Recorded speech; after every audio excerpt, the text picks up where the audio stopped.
The ships appeared without warning on a cold Tuesday morning in March 2157.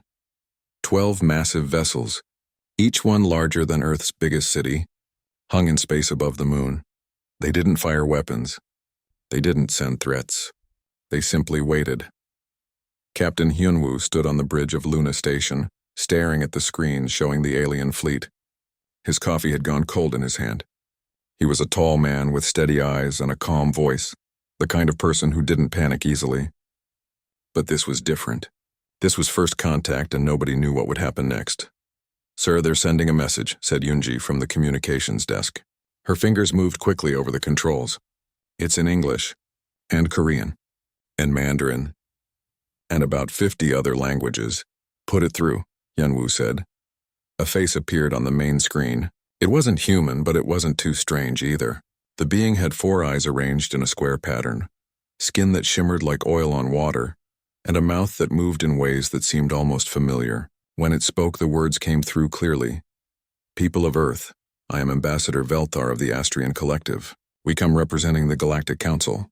We mean you no harm, but we bring urgent news." Hyunwoo stepped forward. "This is Captain Hyunwoo of the United Earth Defense Force. We're listening." The alien's expression changed.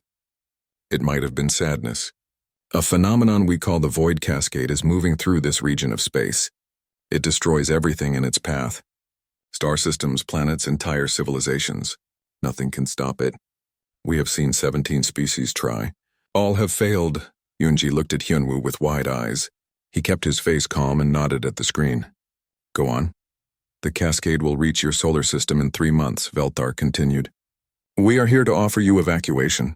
We have space in our refugee fleet for humanity. You must leave Earth behind, but your species can survive." The words hung in the air like a death sentence. "Leave Earth, abandon their home, run away and hope for the best." "We need to see your data," Hyunwoo said. "We need to understand what we're facing." "Of course," Velthar replied. "We will send everything we have.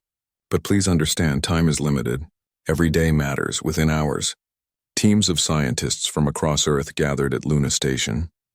Dr. Minji arrived on the first shuttle from Seoul. She was a short woman with sharp eyes and a mind that worked faster than most computers.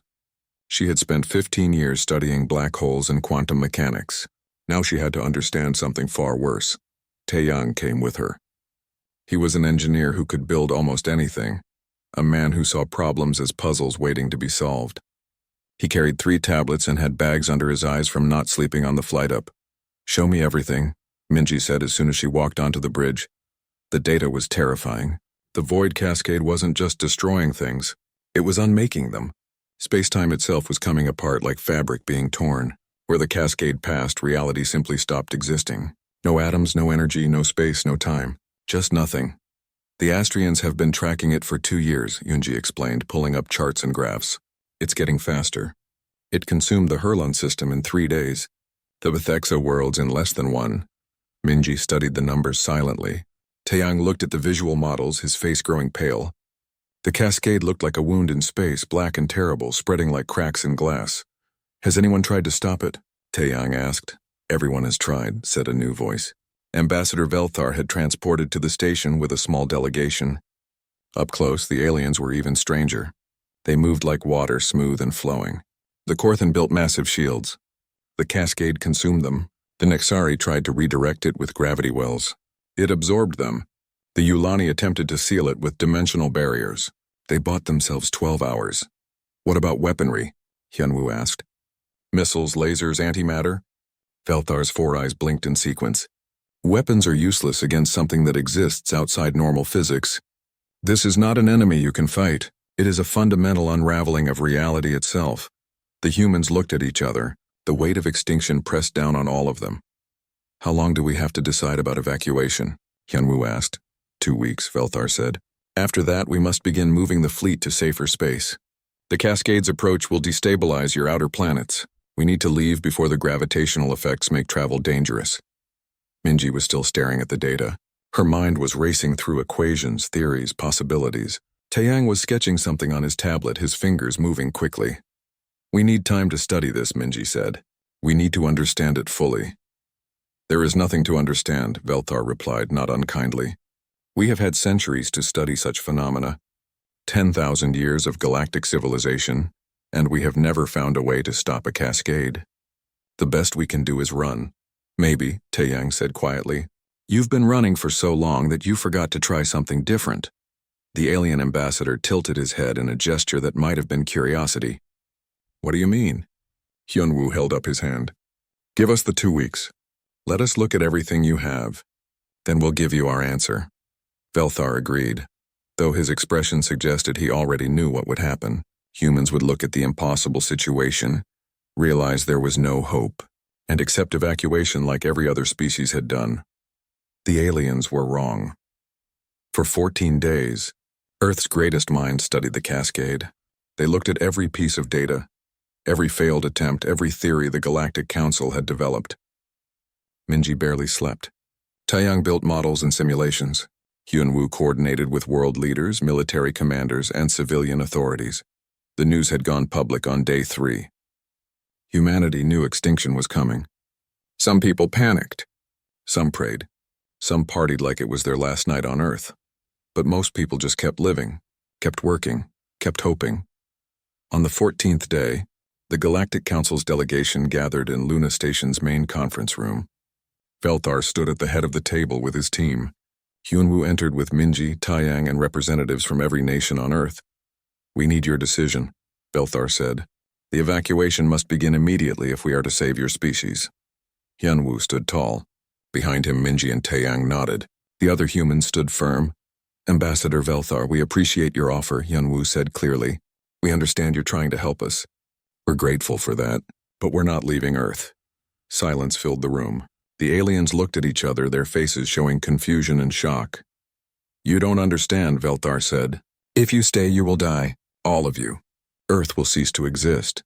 We understand perfectly, Minji said, stepping forward. We've studied your data. We know what we're facing.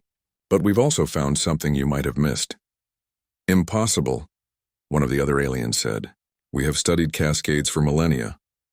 Maybe that's the problem, Taeyang added. You've studied it so long you stopped looking for new answers. Hyunwoo met Velthar's four-eyed gaze directly. We've got this. The words seemed to echo in the room. We've got this. 3 simple words that carried the weight of humanity's entire history.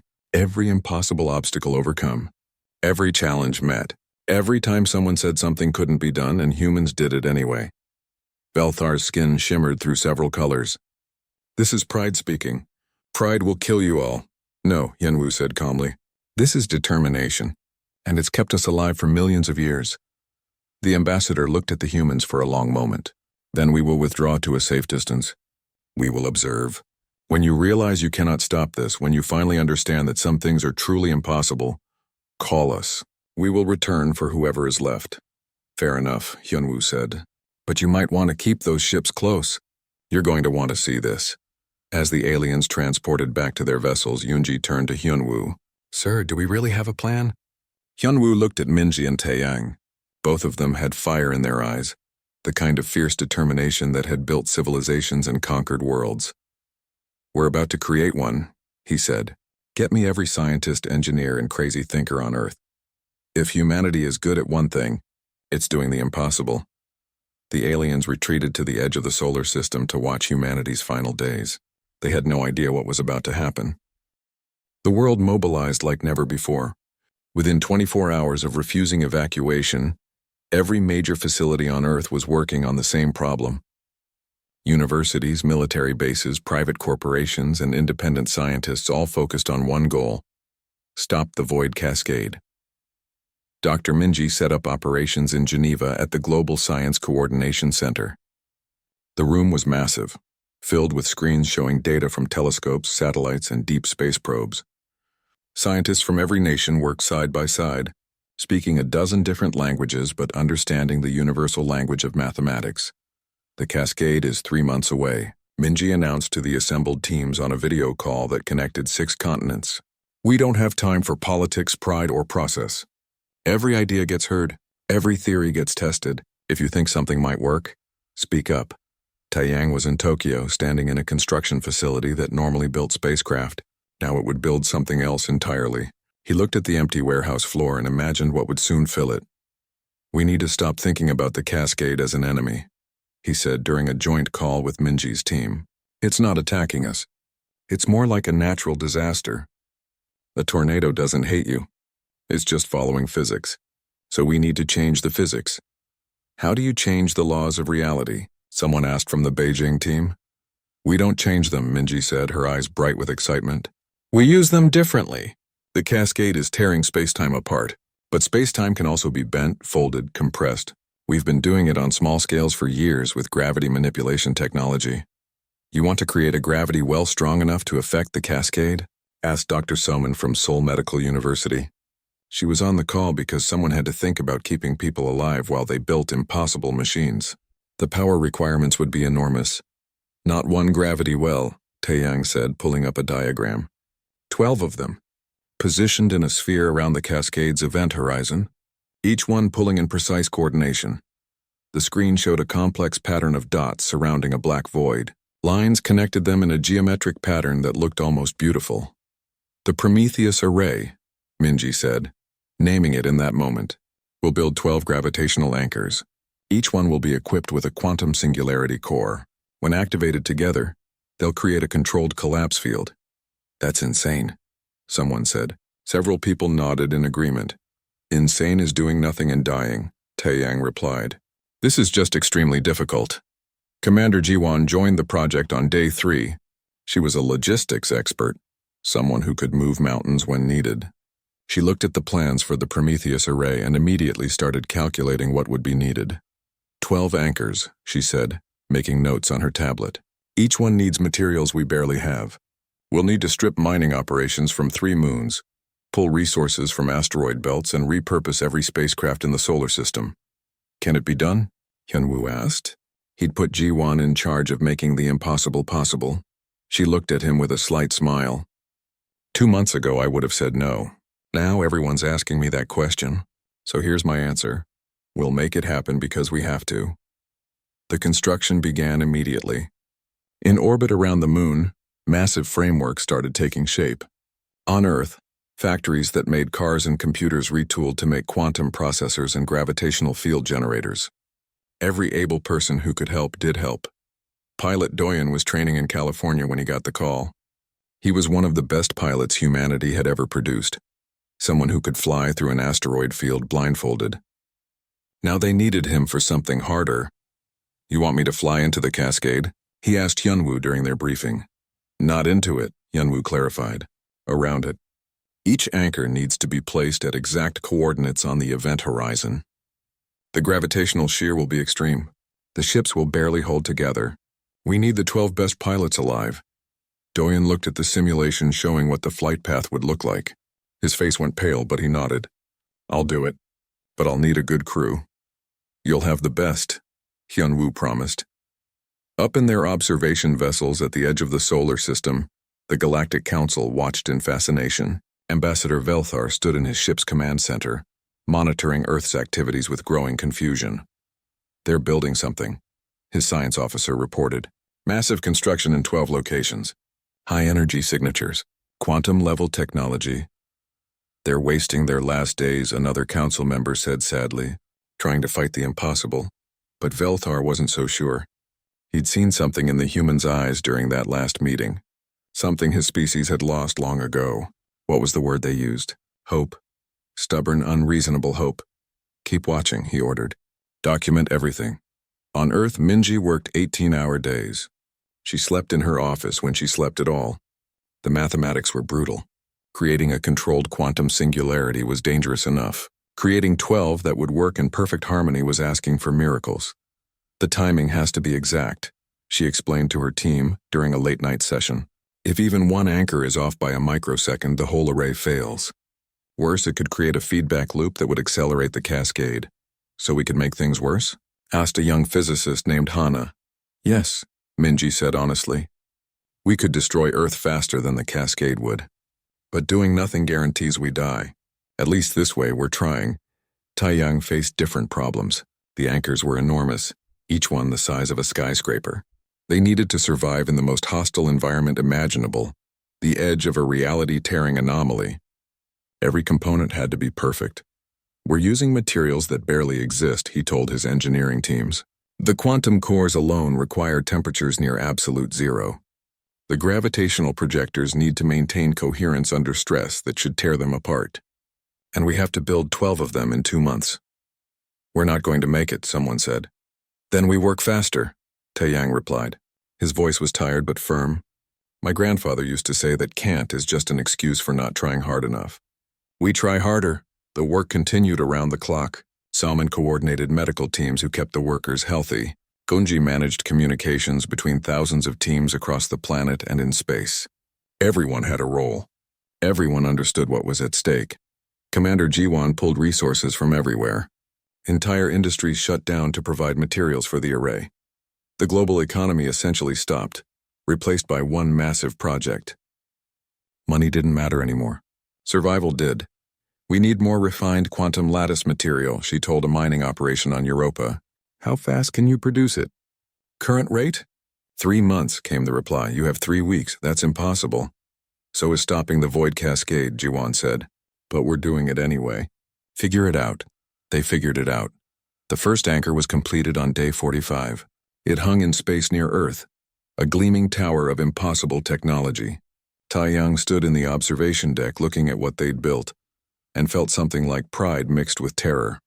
1 down, he said to Minji over their comms. 11 to go. And then we have to actually use them, Minji replied. She was watching the cascades approach through the deep space monitors. It was closer now, close enough to see directly, a patch of nothing advancing toward them, devouring stars. The Galactic Council sent another message on day 60. Velthar appeared on screens across Earth. We have watched your efforts, he said. His voice carried something that might have been respect. We have never seen such determination. But the cascade is entering your outer system. Neptune's orbit is already destabilizing. You have 2 weeks at most. Please reconsider evacuation. Hyunwoo sent the reply from Luna Station. We appreciate the concern, Ambassador. But we're not done yet. We've got this. There was that phrase again. We've got this. It had become a rallying cry across Earth. People wore it on shirts. Children said it to each other in school. It meant something deeper than just confidence. It meant we refused to give up. By day 70, all 12 anchors were complete. They were positioned around the solar system in a pattern that would bring them together at the Cascades event horizon.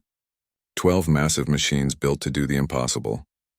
Pilot Doyen met his team for the first time in person. 12 pilots from 12 nations, each one willing to fly into hell itself. They shook hands and spoke little. What was there to say? They all knew the odds. Survival probability is estimated at 2%, Hyunwoo told them during the briefing. Most likely the gravitational shear will tear your ships apart before you can deploy the anchors. The smart thing to do would be to use automated systems. But automated systems can't make split-second decisions, Doyen said. They can't adapt to changing conditions. We can. You can still back out, Hyunwoo added. No one would blame you. None of them backed out. On day 75, the cascade reached Neptune. The planet seemed to shimmer and fade like an image losing resolution. Then it was simply gone. Not destroyed, not exploded, just erased from existence. 5 days, Minji said, watching the data. 5 days until it reaches Earth. Then we'd better be ready, Taeyang replied. The Prometheus array was ready. The pilots were ready. The mathematics were as perfect as they could be. The void cascade arrived 3 days early. Dr. Minji was reviewing final calculations when the alarm started screaming. Red lights flashed across every monitor in the Geneva Command Center. The deep space sensors were showing something impossible. It's accelerating, she said, her voice tight. The cascade is moving faster than predicted. On the main screen, Mars hung in space, the red planet glowing in reflected sunlight. As they watched, the planet's atmosphere began to shimmer. The effect was subtle at first, like heat waves rising from hot pavement. Then the entire planet seemed to ripple. Mars lost its atmosphere in 4 minutes.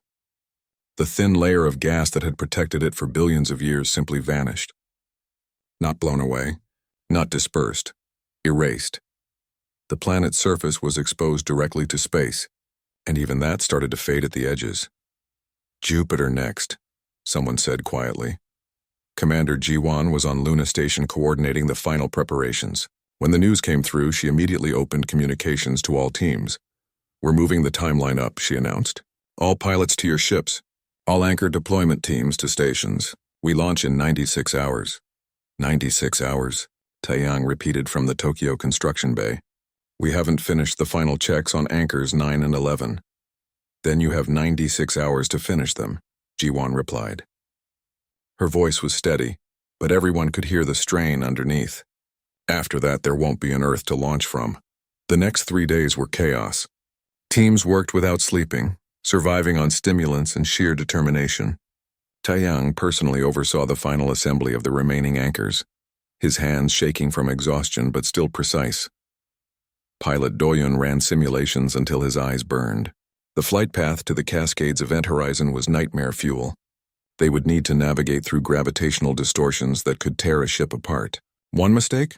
1 second of bad timing and they would die before even reaching their deployment points. How are you holding up? Asked Minho, one of the other pilots. He was young, barely 30, with steady hands and a quick mind. Terrified, Doyun admitted. You? Same, but I keep thinking about my daughter. She's 6. I want her to grow up on Earth, not in some refugee camp in alien space. Then we make sure she does, Doyun said. On Earth, people watched the skies. Jupiter was behaving strangely. The massive planet's gravity well was fluctuating, causing its many moons to wobble in their orbits. Scientists predicted Jupiter would be gone within days. After that, the asteroid belt. Then Mars. Then Earth. Dr. Soman was working at Seoul Medical Center coordinating global emergency response. As the outer planets fell, Earth was experiencing effects. Gravitational anomalies caused earthquakes. The moon's orbit was becoming unstable.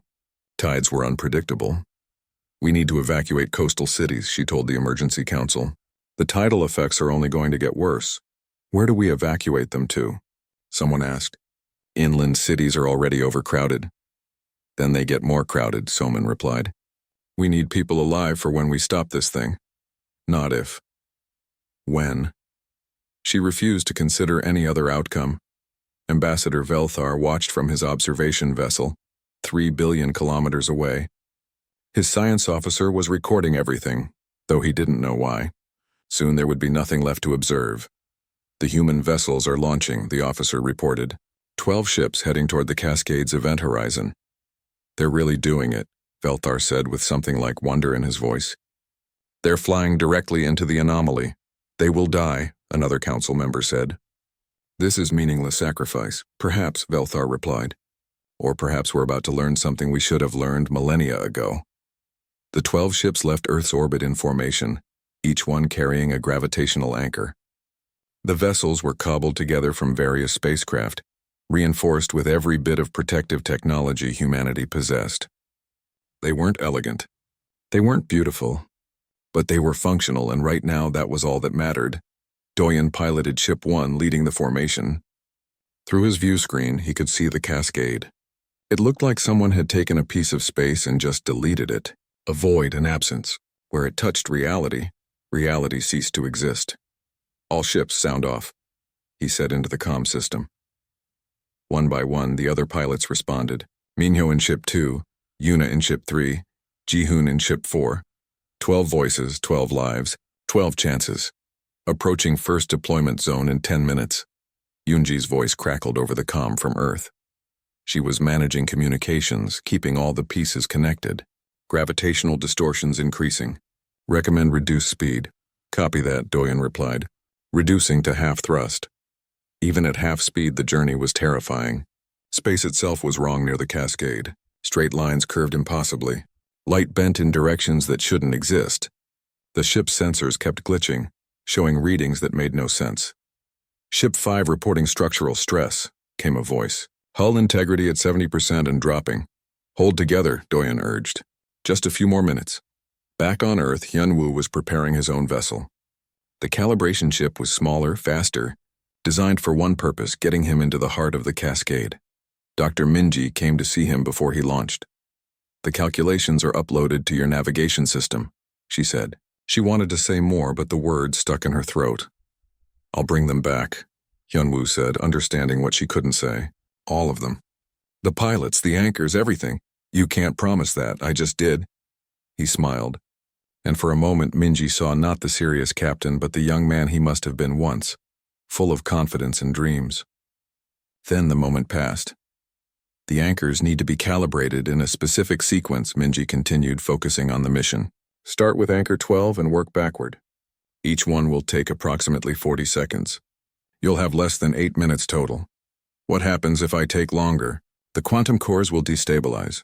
Best case, the array fails. Worst case, it creates a secondary cascade that destroys Earth faster. So no pressure, Hyunwoo said wryly.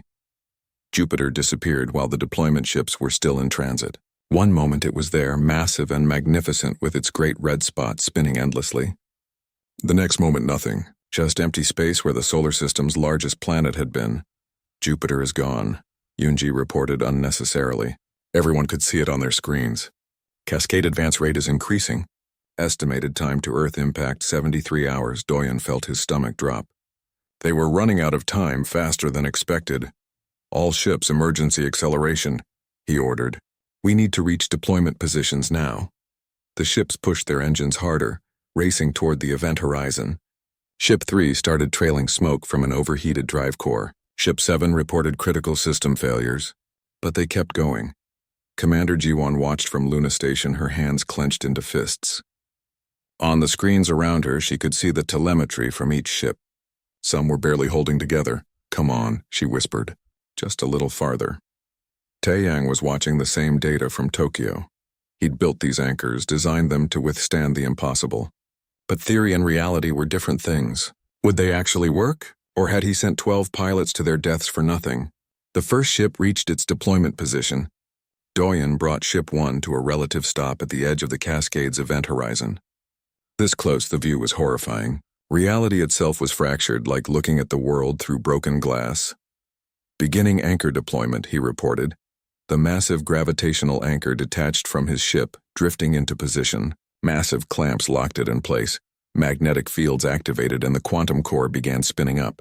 Blue light poured from the anchor, pushing back against the darkness of the cascade. Anchor 1 deployed successfully, Doyen reported. His ship was already suffering. Warning lights filled his cockpit. Moving to safe distance. One by one, the other ships reached their positions.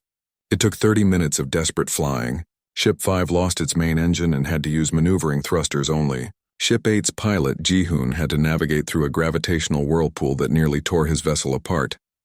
Anchor 7 deployed, Yuna reported, her voice strained. Ship systems failing. I'm losing structural integrity. Get out of there, Doyen urged. Trying. Controls aren't responding. On Earth, millions of people watched the feeds. They saw Yuna's ship struggling, saw pieces of hull plating tear away, saw her fighting to escape the cascade's pull. Her ship broke apart. The explosion was small, almost gentle. Then the debris fell toward the cascade and simply vanished, erased from existence. Ship 8 is gone, Yoonji said quietly. Pilot Yuna is gone. The remaining pilots felt the loss like a physical blow. But they couldn't stop. Couldn't grieve. They had anchors to deploy. Ship 4 lost power while deploying Anchor 11. Minho's voice came over the calm despite everything. Anchor deployed. Ship is dead. Drifting toward the event horizon. Eject, Doyen ordered. Use your emergency pod. Pod system is offline. Everything's offline. Minho paused. Tell my daughter I love her. Minho, no, it's okay. I got my anchor in place. That's what matters. His voice was steady. We've got this, right? We've got this, Doyen repeated, his voice breaking. Minho's ship drifted into the cascade and disappeared. 10 anchors deployed. Inside the void cascade, reality had no meaning. Captain Hyunwoo's ship spun through space that wasn't space. Time moved in all directions at once. He saw himself as a child, as an old man, as someone who had never been born. The view through his cockpit showed impossible things. Stars being born and dying in the same instant. Galaxies folding inside out. The entire universe compressed into a single point. Command, are you receiving? His voice sounded wrong, echoed like he was speaking from multiple moments at once. In Geneva, Dr. Minji heard static. Then fragments of his voice scattered across seconds. Hyunwoo, your signal is breaking up. Can you hear me? I hear you. I hear you 5 minutes ago. I hear you tomorrow. Hyunwoo's hands were shaking on the controls. The cascade isn't destroying spacetime. It's revealing what was already broken. Taeyang was listening from Tokyo, trying to make sense of the readings. What do you mean, broken? There's a wound here, Hyunwoo reported. His ship was somehow moving and stationary at the same time. Something tore reality apart. Billions of years ago, the cascade is just the scar tissue, still bleeding. Commander Ji-won pulled up deeper scans from the anchors. The data was insane, but it matched what Hyunwoo was describing. If it's a wound, can it be healed? Maybe, but not the way we planned. Hyunwoo's ship was approaching the first anchor. Through the distorted space, he could see it glowing with quantum energy. The anchors won't collapse the cascade. They'll just make it angry. Then what do we do? Minji asked, her mind racing through new calculations. I don't know yet. Let me think. But thinking was hard when time didn't flow normally. Hyunwoo experienced the next 3 minutes and the previous hour simultaneously. He saw the quantum anchor from every angle at once. And then he understood. The anchors aren't weapons, he said suddenly. They're needles. We can stitch the wound closed. That's not how physics works, Minji protested. Neither is this place. New physics, new rules.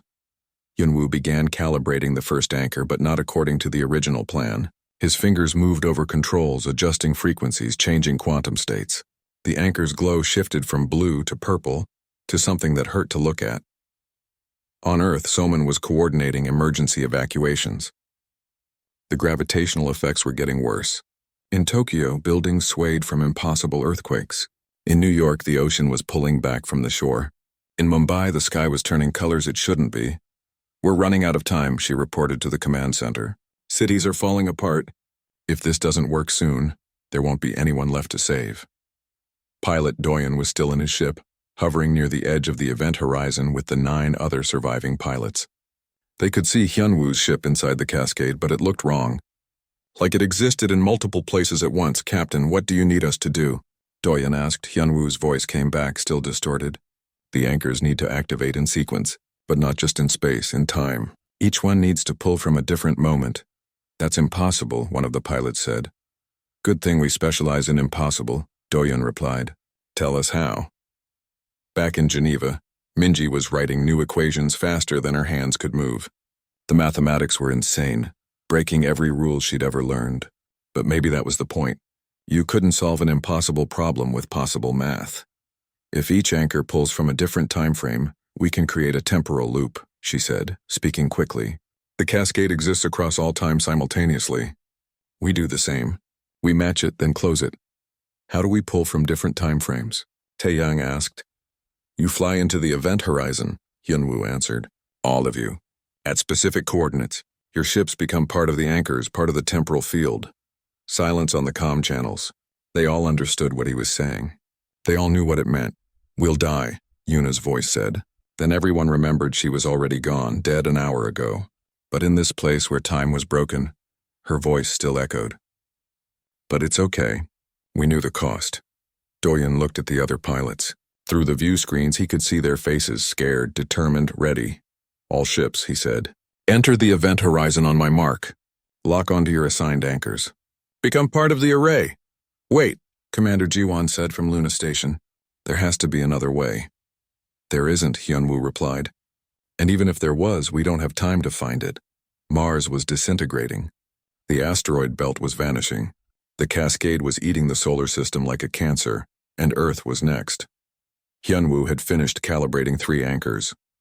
Each one was now pulling energy not just from space but from time. He could see the effects rippling backward and forward. The anchors were touching moments that hadn't happened yet, moments that had ended long ago.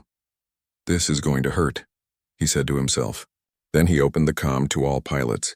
When you enter your positions, your ship's quantum cores will sync with the anchors. Your consciousness will exist in multiple time frames. You'll experience everything at once. For how long? Minyo asked. He was already dead too, but his voice was still there, still part of the mission. 17 seconds, maybe. Time doesn't work normal here, so it might be longer. Or shorter. Or both. Will we survive? Hyunwoo was quiet for a moment. I don't know. The math says no. But the math also says none of this should be possible. Ambassador Velthar was watching from his observation vessel, his 4 eyes wide with disbelief. His instruments were showing things that shouldn't exist. The human ships were preparing to fly into the anomaly itself. They're all going to die, his science officer said. Yes, Velthar agreed, but they're going to die trying. When was the last time our people did that? The science officer had no answer. On Earth, people had stopped evacuating. They stood in streets and on rooftops watching the sky, watching their champions prepare for the final gambit. Parents held their children. Strangers held each other. If these were their last moments, they would face them together. Dr. Minji sent the final calculations to all ships. The quantum synchronization sequence, the temporal alignment protocols, instructions for doing something that had never been done before. "I'm sorry," she said softly. "I'm sorry, this is the only way." "Don't be," Doyun replied. "This is exactly the way it should be. Humans facing the impossible. We've always been good at this." Hyunwoo had reached the center of the cascade. The wound in reality was right in front of him, massive and terrible. Through it, he could see other universes, other possibilities, other versions of everything. In one, Earth had never existed. In another, humanity had given up and evacuated. In another, they'd already won. "Maybe we're already succeeding," he said. "Maybe we succeeded 1 billion years ago. Maybe time is just catching up." "Less philosophy, more calibration," Taeyang urged, but his voice was gentle. "Right. Anchor 7 is next." Hyunwoo's hands moved over the controls. His body was aging rapidly, cells dying and regenerating simultaneously, pain and relief in the same instant. "This is going to change me. I can feel it." "Change how?" Soman asked from Earth. "I don't know, but I won't be the same person when this is over. None of us will." The 7th anchor calibrated, then the 8th, the 9th, each one connected to the others in a web of quantum light. The Prometheus array was becoming active, not as a weapon but as a healing tool. "All ships, this is Doyun. On my mark, enter the event horizon and sync with your assigned anchors. Whatever happens, remember, we got this." "Mark in 10 seconds, Yunji counted down from Earth, her voice was shaking. 9, 8, 7. Taeyang watched the countdown, his heart pounding. They'd built machines to do the impossible.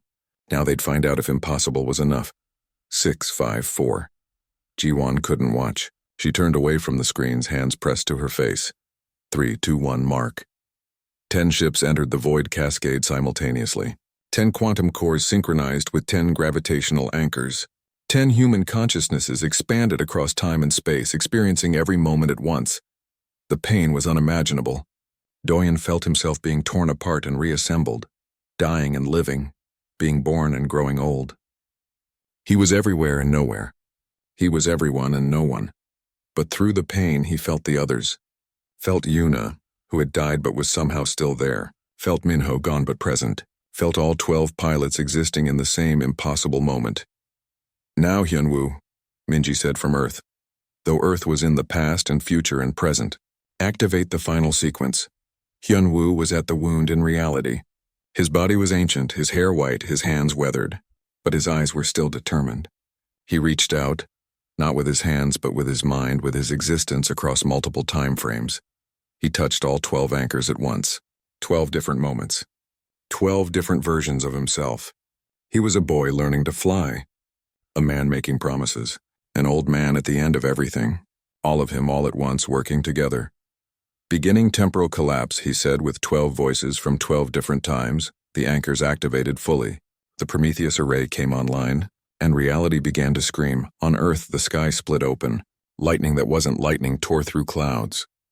The ground shook with forces that had no name. People fell to their knees, not from fear but from the sheer weight of what was happening above them.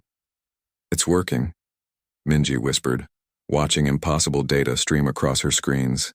"It's actually working." The Prometheus array activated at full power, and the universe held its breath. Inside the void cascade, Captain Hyunwoo existed in 17 seconds and 17 eternities. He was flying through space-time that was both broken and whole, past and future, possible and impossible. His hands on the controls were young and old, steady and shaking, there and not there. Each of the 12 anchors was connected to him now. Through them, he could feel the pilots.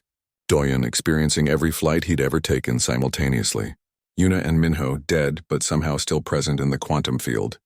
All of them were part of the array, part of the solution, part of the impossible thing they were doing. "The wound is closing," Dr. Minji reported from Geneva, her voice filled with wonder and terror. The numbers on her screens were behaving in ways that shouldn't be possible. "Space-time is healing itself. The cascade is imploding." "How long?" Commander Jiwon asked from Luna Station.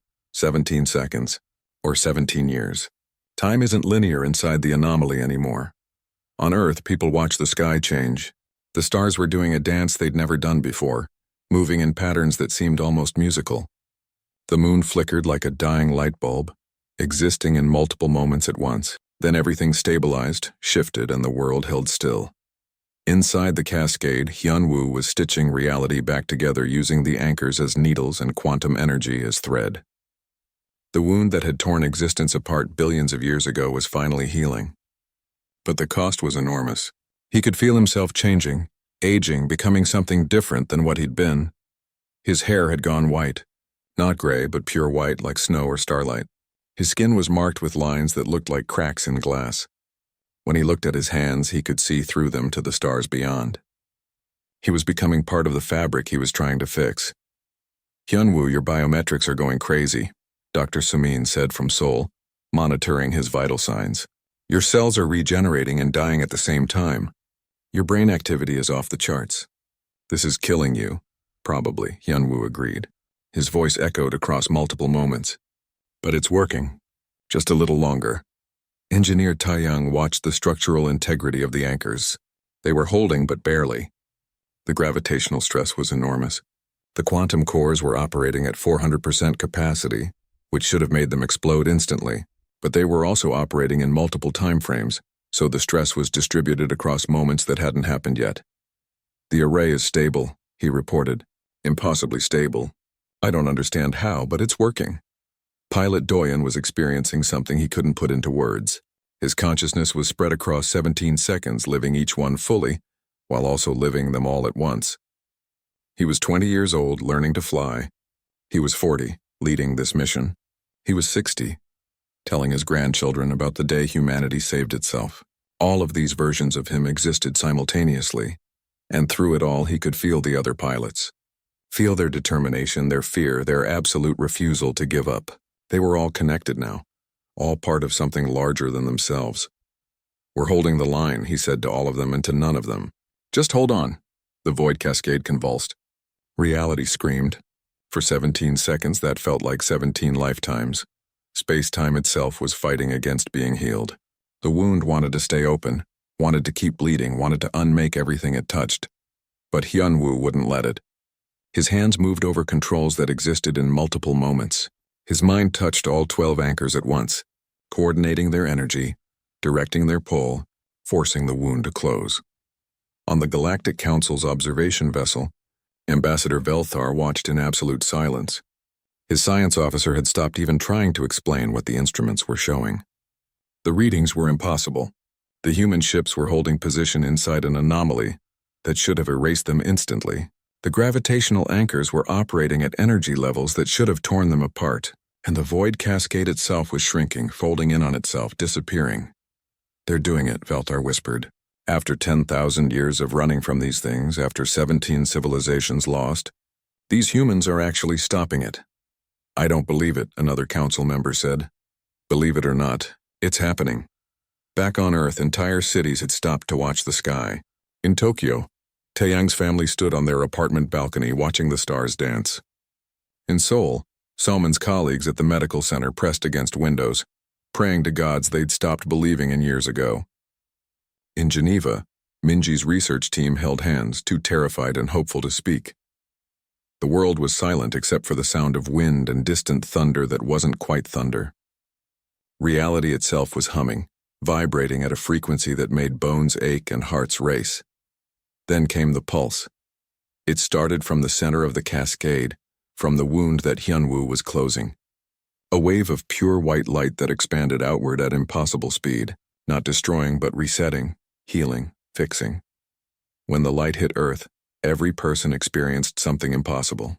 For 17 seconds they existed in all possible timelines simultaneously. Everyone saw their other lives, their other choices, their other worlds. The accountant saw himself as an artist. The teacher saw herself as an astronaut. The child saw herself as an old woman. The old man saw himself as a child. It was beautiful and terrifying and overwhelming. People fell to their knees, crying and laughing, experiencing every version of themselves at once. Then it was over. The light faded. Time snapped back to linear. Reality stabilized. The void cascade was gone. Not scattered, not relocated. Gone. Healed. The wound in space-time had finally closed after billions of years of bleeding. Inside, where the cascade had been, Yunwu's ship hung in empty space. The vessel was battered, barely holding together. The pilot inside was barely holding together either. "Command," he said weakly. "Status report?"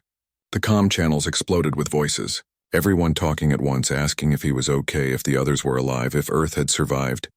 "One at a time," Commander G1 said firmly. "All pilots, sound off." Doyen's voice came through, shaking but strong. "Ship 1 here. I'm alive. Ship is damaged but functional." One by one, the other pilots reported in. Not all of them. Yuna and Minho stayed silent, but 7 others had survived the impossible journey through the event horizon. "We did it," one of them said, voice filled with disbelief. "We actually did it." Hyunwoo tried to bring his ship back to Luna Station, but the controls weren't responding properly.